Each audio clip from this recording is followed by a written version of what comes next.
pressé de s'adresser à ses concitoyens ce lundi. Joe Biden a pris la parole depuis la Maison-Blanche pour rassurer les Américains sur leurs économies. Les Américains peuvent avoir confiance dans le fait que le système bancaire est sûr. Vos dépôts seront là quand vous en aurez besoin.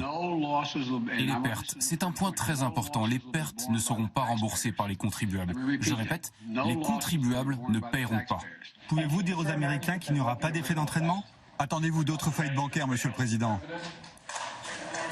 Des questions en suspens et un système bancaire américain en zone de turbulence. En quelques jours, 3 établissements ont fait faillite, Silvergate, Signature et la Silicon Valley Bank. C'est le crash bancaire le plus important depuis la crise financière de 2008. Une faillite à 170 milliards de dollars pour cette banque qui finance le secteur de la tech. La Silicon Valley Bank a vu son cours s'effondrer après avoir avoué son incapacité à se refinancer sur les marchés. Ses clients se sont mis à retirer leur argent en masse et la panique s'est répandue dans le monde des startups américaines. J'ai appelé un de mes investisseurs en lui demandant ce qui se passait.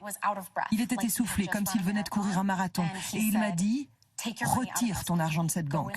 Va sur ton compte et retire ton argent le plus vite possible. » Je dirige une entreprise de télémédecine à l'échelle de tout le pays. J'ai des amis dans la tech en matière de santé, de finances, d'immobilier.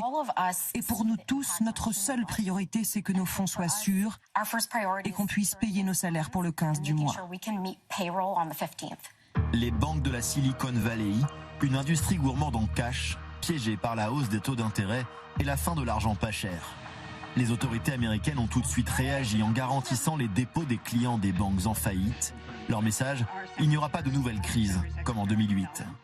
Notre système bancaire est fondamentalement différent grâce aux réformes que nous avions mises en place en 2008.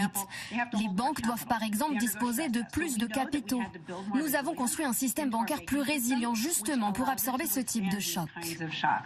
En 2008, pourtant, tout avait aussi commencé par la faillite d'une banque, celle d'un géant de Wall Street, Lehman Brothers. C'est une véritable tempête qui a déferlé sur le monde financier américain.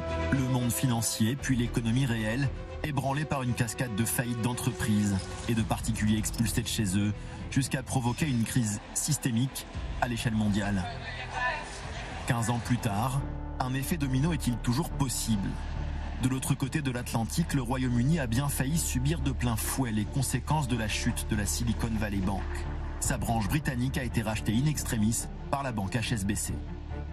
Nous étions face à une situation où nous aurions pu voir certaines de nos sociétés les plus importantes, nos plus stratégiques entreprises anéanties. Et cela aurait été extrêmement dangereux. Et c'est pourquoi, avec le Premier ministre, nous avons retroussé nos manches ce week-end pour s'assurer que nous avions une solution. En France, l'onde de choc a fait perdre quelques points vendredi à la Société Générale et à la BNP. Mais les autorités se veulent rassurantes, les banques françaises ne sont pas concernées par une éventuelle contagion. Nous avons des banques qui sont solides, nous avons un système bancaire qui est solide, je vous ai toujours dit que c'était un atout pour notre pays, je le confirme. Nous avons un ratio de liquidité qui est élevé dans les banques françaises, que nous surveillons tous les mois avec le gouverneur de la Banque de France. Nous avons des banques qui ont un secteur d'activité, des secteurs d'activité très diversifiés, elles ne sont pas exposées à un seul secteur d'activité, donc je le redis, il n'y a pas d'alerte spécifique sur le secteur bancaire français et nous suivons évidemment la situation de très près. Ce lundi, les principaux marchés financiers européens ont ouvert en forte baisse. Pas franchement rassurés après la plus grosse faillite bancaire américaine depuis la crise de 2008.